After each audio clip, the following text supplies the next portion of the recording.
Notre mode de vie actuel soumet nos intestins à rude épreuve, et quand on sait qu'aujourd'hui nos intestins, ce qu'on appelle la flore intestinale, représentent 80% de notre système immunitaire, on a tout intérêt d'en prendre soin. Et les deux facteurs principaux qui vont à la fois influencer dans le bon sens ou dans le mauvais sens, tout va dépendre de tes choix en fait, et ce sont notamment ton alimentation et également la gestion de tes émotions. Ce sont vraiment les deux facteurs, les deux points clés qui vont agir sur tes intestins. Et comme tu le sais, tes intestins sont au centre de ton organisme et de ta santé, et c'est donc très important d'avoir les clés en main pour en prendre soin quotidiennement. C'est la raison pour laquelle aujourd'hui dans cette vidéo, je vais te présenter des solutions naturelles pour résoudre le problème de perméabilité ou d'hyperperméabilité intestinale, quelque chose qui est présent chez de nombreuses personnes. D'ailleurs, c'est souvent des personnes déjà qui ont le syndrome de l'intestin irritable, qui souffrent de colopathie ou de problèmes inflammatoires au niveau des intestins, mais également des personnes qui parfois souffrent de perméabilité intestinale sans même le savoir. On va donc en parler aujourd'hui dans cette vidéo. Je t'invite à mettre ton petit like en bas de la vidéo, je t'invite également à t'abonner à Terra Bien-être si ce n'est pas encore fait,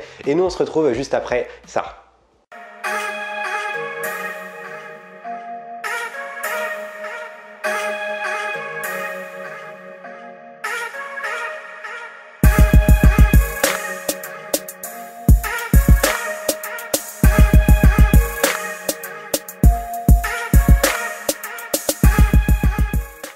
Tu souffres régulièrement de ballonnements, de gaz, de problèmes de digestion, de crampes d'estomac, de brûlures d'estomac. Tu as peut-être aussi souvent des maux de tête ou des grosses fatigues après tes repas. Si c'est ton cas, je t'invite à rejoindre mon programme de rééquilibrage alimentaire qui est totalement gratuit, et on voit comment remettre des bases saines au niveau de ton alimentation sans pour autant passer par un régime hyper contraignant. Ça n'a rien à voir avec un régime, c'est un rééquilibrage alimentaire, et je t'accompagne durant 7 jours pour revoir les bases de ton alimentation et justement retrouver un confort digestif. Et ça peut également te permettre de perdre un petit peu de poids aussi si c'est ton objectif. Voilà, de retrouver ton poids de forme en fait, c'est l'objectif principal de ce rééquilibrage alimentaire. Donc le lien est dans la description, le programme s'appelle les 7 secrets d'une alimentation saine sans frustration.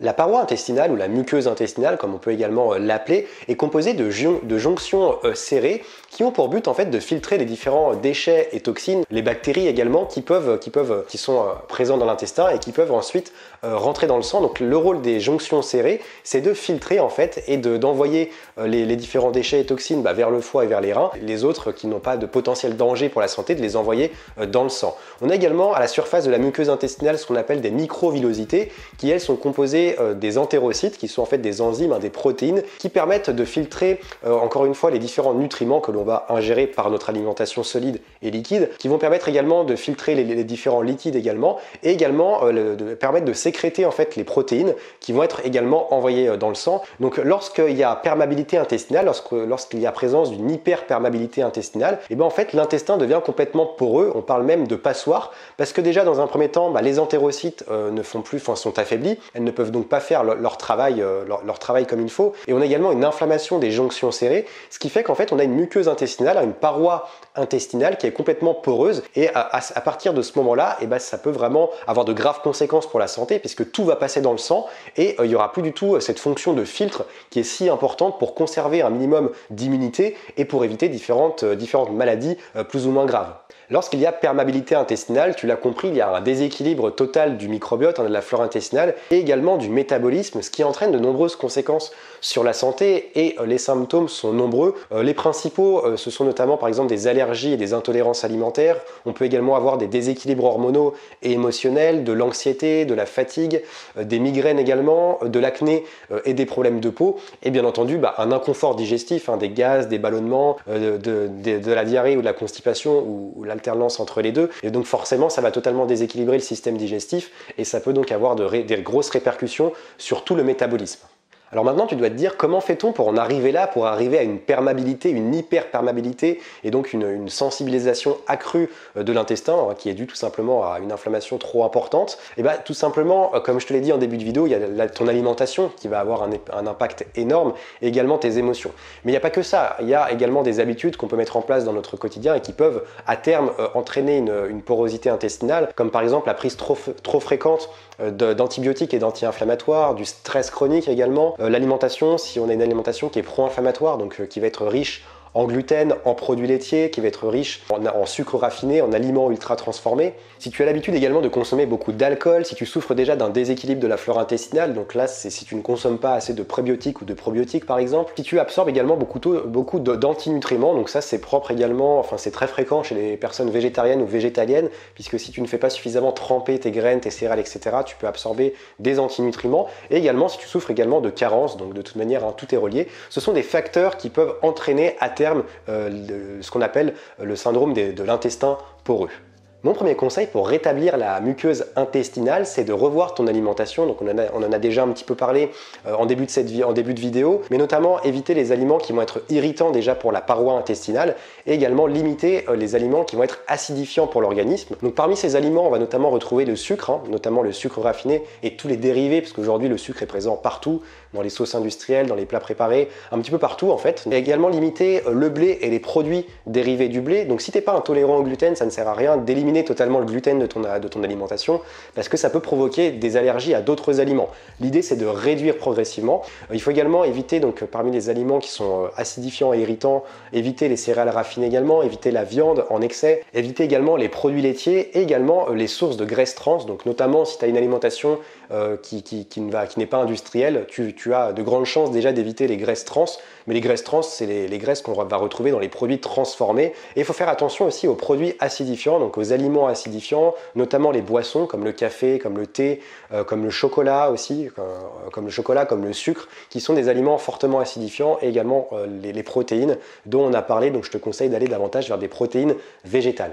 Dans un premier temps, si tu souffres de perméabilité intestinale, je te conseille également de limiter les aliments crus. Dans un premier temps, le temps de rétablir la muqueuse intestinale. Ensuite, tu pourras réintégrer des aliments crus qui sont riches en fibres insolubles notamment. Mais ce que tu peux faire, c'est cuire tes aliments à la vapeur. C'est là que tu vas conserver un maximum de nutriments. Je te conseille également d'éviter tout ce qui est huile raffinée et les huiles à frire, hein, les huiles à frire qui sont également très acidifiantes pour le corps. Il faut également faire attention aux sauces industrielles hein, qui sont également bourrées de sucre et qui sont très acidifiantes pour le corps.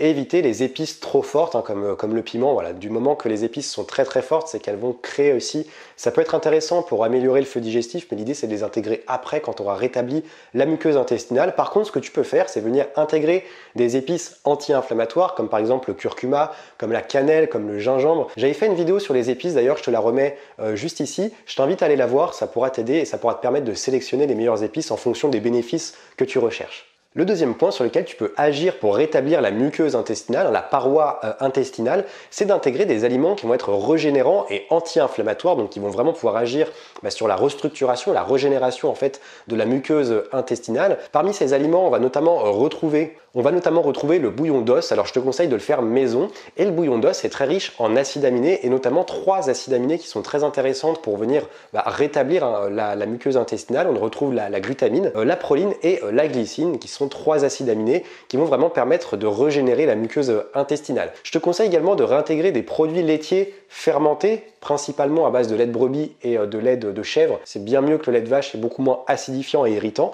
Donc tu peux retrouver par exemple le kéfir, consommer des yaourts de chèvre, de brebis, du beurre végétal aussi. Et tu peux également intégrer d'autres produits lacto-fermentés comme le soja, comme la choucroute, comme la soupe miso, le kombucha, faire également fermenter certains produits, hein, tu peux le faire toi-même, pour vraiment intégrer des probiotiques qui vont également qui vont permettre d'équilibrer, de rééquilibrer la flore intestinale et donc de rétablir la muqueuse intestinale.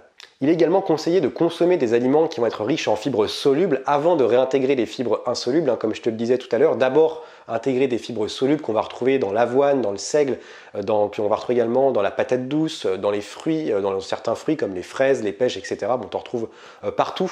J'ai fait une vidéo d'ailleurs que je te remets également sur les fibres, donc des fibres solubles, et également intégrer des produits comme des céréales complètes, comme des légumineuses, comme des oléagineux, et également des probiotiques, si possible de manière naturelle, dans ton alimentation. Et si tu n'arrives pas à en avoir suffisamment dans ton alimentation, tu pourras du coup prendre des compléments en probiotiques et éventuellement en prébiotiques.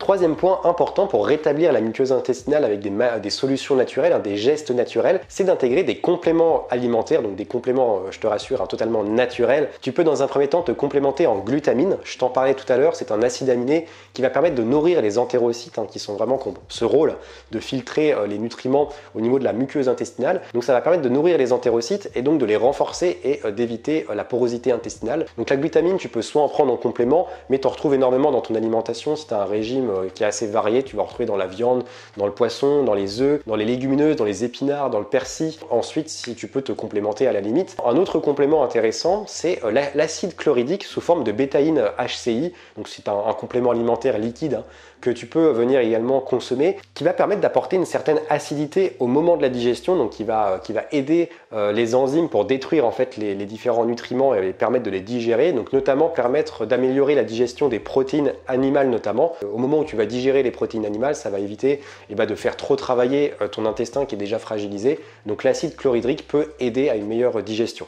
Je te conseille également de faire une cure de probiotiques, donc déjà essayer d'intégrer un maximum de probiotiques de manière naturelle dans ton alimentation, par exemple la levure de bière, par exemple le soja fermenté, ces genres de produits fermentés qui sont très intéressants pour venir recharger ta flore intestinale. Tu peux également miser sur la racine de réglisse qui va encore une fois permettre d'augmenter légèrement l'acidité au moment de la digestion et permettre de détruire plus facilement les nutriments, les aliments que tu vas ingérer. Attention par contre avec la racine de réglisse, il ne faut pas dépasser 500 mg par jour au risque d'épuiser tes ressources en potassium. Donc l'idée pour éviter de souffrir de carence en utilisant la racine de réglisse, c'est de faire une cure sur 15 jours par exemple et d'être en dessous des 500 mg par jour pour ne pas épuiser tes ressources en potassium. Je te conseille également de faire une cure en oméga 3 qui est également, les oméga 3 vont lutter contre l'inflammation, permettre de réduire l'inflammation et tu les retrouves principalement dans les poissons gras, dans les huiles végétales, dans les noix, dans les oléagineux, dans l'avocat, dans les graines germées aussi. Donc tu arrives à en retrouver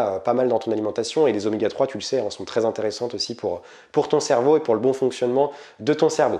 Et le dernier complément que je te conseille, alors c'est également un complément que tu peux retrouver, un nutriment que tu peux retrouver, enfin un antioxydant en l'occurrence, que tu peux retrouver dans ton alimentation, il s'agit de la quercétine. Donc comme je viens de te le dire, c'est un antioxydant de la famille des flavonoïdes et qui a notamment deux bénéfices dans notre cas, c'est qu'il va être déjà anti-inflammatoire et il a également des effets antihistaminiques. Donc ça veut dire qu'il va permettre de bloquer l'histamine qui est à l'origine des réactions dans notre corps, des réactions allergiques dans notre corps et en l'occurrence dans le cas de la perméabilité intestinale, ça va permettre d'éviter les allergies alimentaires qui sont un symptôme de la perméabilité intestinale. Donc la quercétine, tu en retrouves dans les aliments qui vont être déjà riches en antioxydants, je t'en avais déjà parlé sur la chaîne, et notamment la quercétine, tu vas en retrouver dans les pommes de terre, dans le thé, dans le vin rouge, dans le raisin, dans les haricots verts et blancs.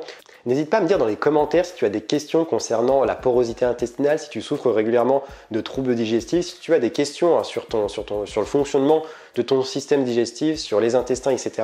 N'hésite pas à me poser tes questions dans les commentaires et j'y répondrai très rapidement. Si tu souffres régulièrement d'inconfort digestif, que tu en as vraiment marre, que ça te pourrit la vie, que tu as sans arrêt mal au ventre, des ballonnements, que tu en as ras-le-bol, que ça te bouffe ta vie professionnelle et sociale, je t'invite à rejoindre mon programme de rééquilibrage alimentaire qui est totalement gratuit, je le rappelle, qui va te permettre de retrouver un confort intestinal, de retrouver une alimentation qui va être beaucoup moins inflammatoire pour ton corps sans pour autant te priver, parce que l'idée c'est aussi de garder du plaisir et c'est quelque chose que je prône également dans le rééquilibrage alimentaire dans cette formation. Donc je t'invite à rejoindre le programme dans la description, les 7 secrets d'une alimentation saine sans frustration, et tu pourras rejoindre déjà 300 élèves inscrits à ce programme depuis début août. Voilà, c'est la fin de cette vidéo, j'espère qu'elle t'a plu. N'hésite pas à mettre ton petit like, à partager la vidéo si tu penses qu'elle peut aider tes proches. Moi je te souhaite une excellente fin de journée, je te dis à bientôt pour une prochaine vidéo. N'hésite pas à t'abonner en dessous si ce n'est pas encore fait, et moi je te dis à bientôt et surtout reste vert.